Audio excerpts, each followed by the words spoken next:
This video is brought to you by Miniature Market. Thousands of board games, miniatures, and paints, discount prices at miniaturemarket.com.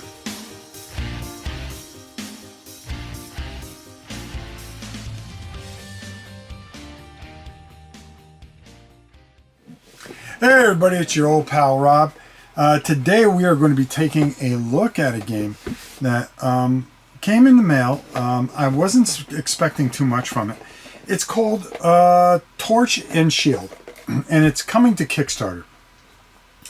This is actually a prototype that I'm going to be showing you here today, but it is probably one of the most mind-blowing prototypes I've ever seen in a long time. There's a lot going on here. And I've had it for a few days, and I just kind of want to give you a little overview before we really get going into it, as I plan on doing one of the scenarios from it, but it's going to take me a little time to get it together and everything like that. And I know they got a Kickstarter coming up, and we just got a few days ago, and of course we had a hurricane, and I've been deathly sick with COVID and my horrible relapse. But you can go to www.Grimskald, that's GRIMSKALD.com to check it out. Let's go down the table, take a look. We're going to talk a little bit about it, then I'm going to come up and I'm going to talk more about it. So everything I'm showing you here is a prototype pretty much, and I just wanted to give you a quick kind of overview as I'm learning this, because I got this into the mail the other day, and it was something that really caught me off guard. What you have is two factions of dwarves, and for a prototype, it's just absolutely impressive that they would include this hardcover book with it.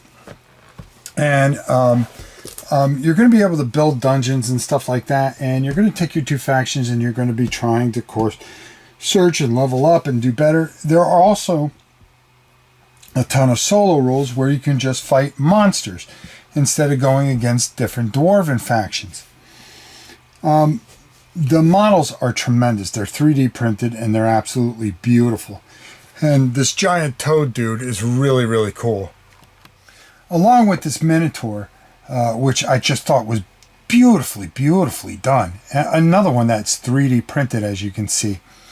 And what you see is what you get. Now, you're going to have a faction here, and you're going to have to fit them out with weapons. And what you give them is what they have. So you can't just have, like, him holding a hammer and then say, hey, he's got a crossbow. That's not how it works. Now, these are all this stuff is not final materials, but for a prototype, this is absolutely gorgeous.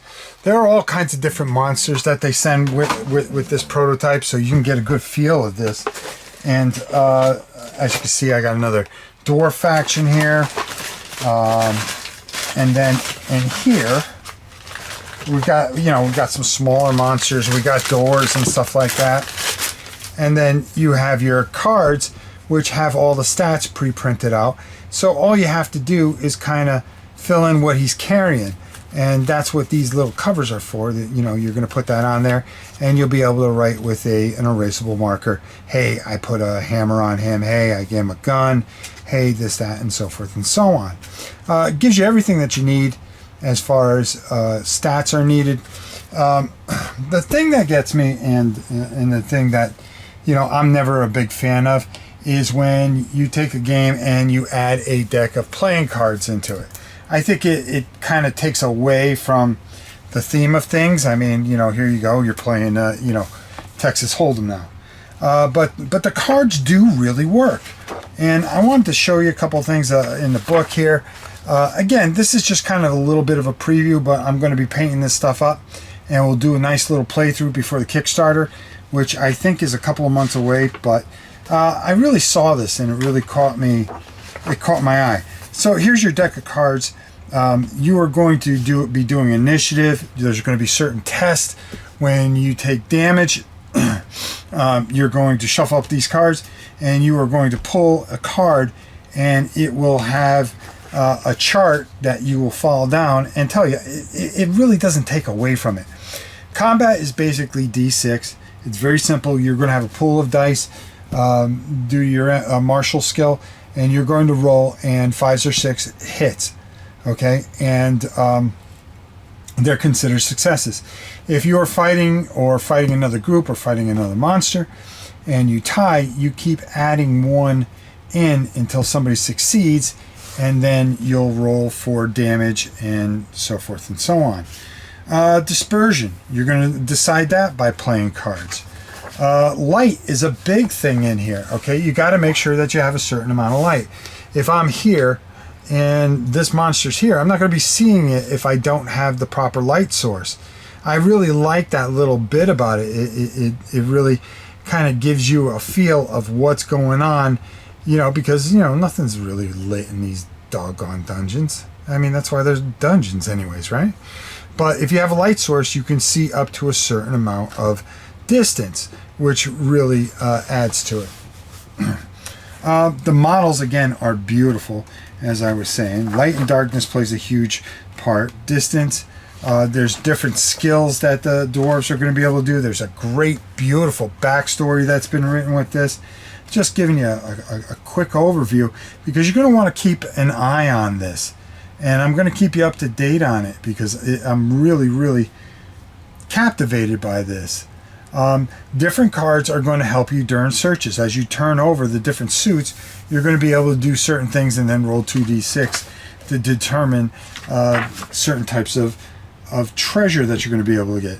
Some people are going to have, dwarves are going to have special abilities. Here's a fight phase that we already talked about. I don't want to give too much away here yet until we really got this down. Like I said, if you give somebody a crossbow, make sure they have a crossbow in their hand. They carry pistols. They can do all kinds of different things. There's different types of scenarios in here too. And in the back here, a breakdown of all the monsters, because you get a ton of different monsters and they do different things.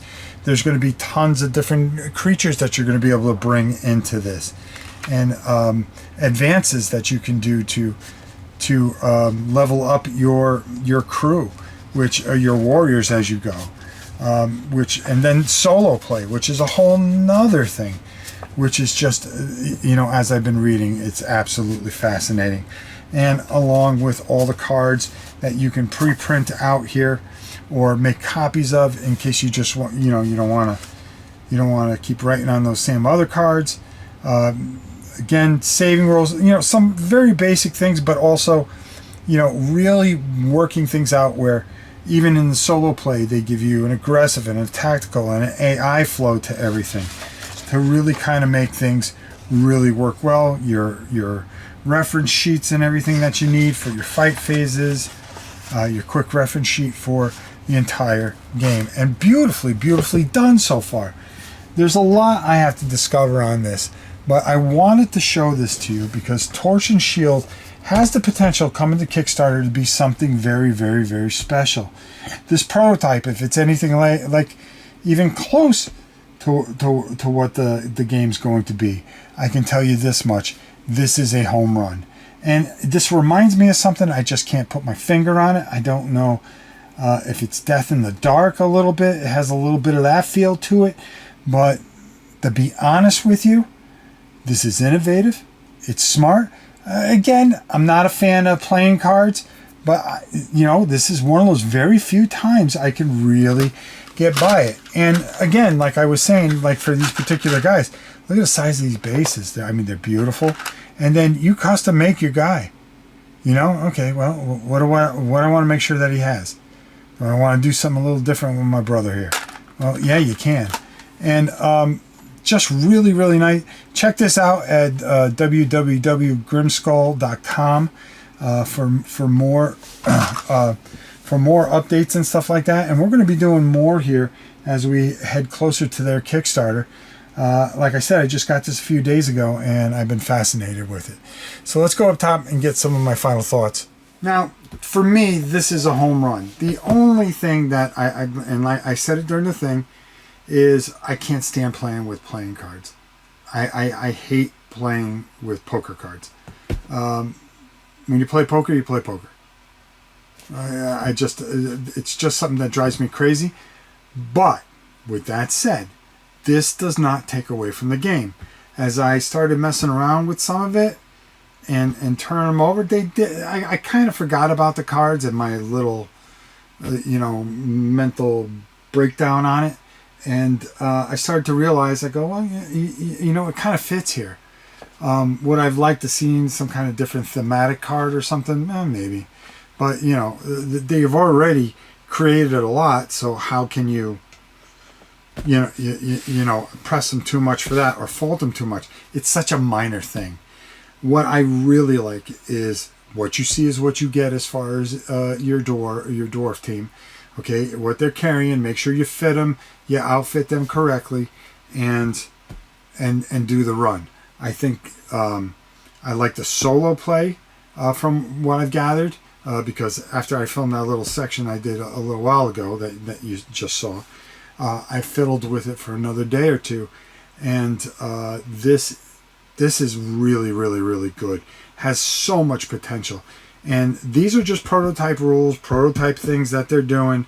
It's an early access copy. I'm getting a look at it, and I can't wait to see the final copy that I hope I can get my hands on when they get this funded, because we need to get this funded, because this just has this very, very old school feel to it, and I really think that it'll be up your alley, and it's something very, very, very special from what seems to be a very special company over in Australia who are working very, very, very hard for it. And I want to thank them for sending it over here.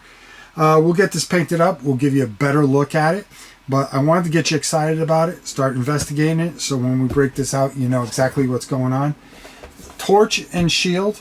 I'm going to hold up the book too. Tremendous, tremendous job so far. I got to give them a ton of credit. Very exciting. So, until next time, it's your old pal Rob. We'll see you soon, everybody.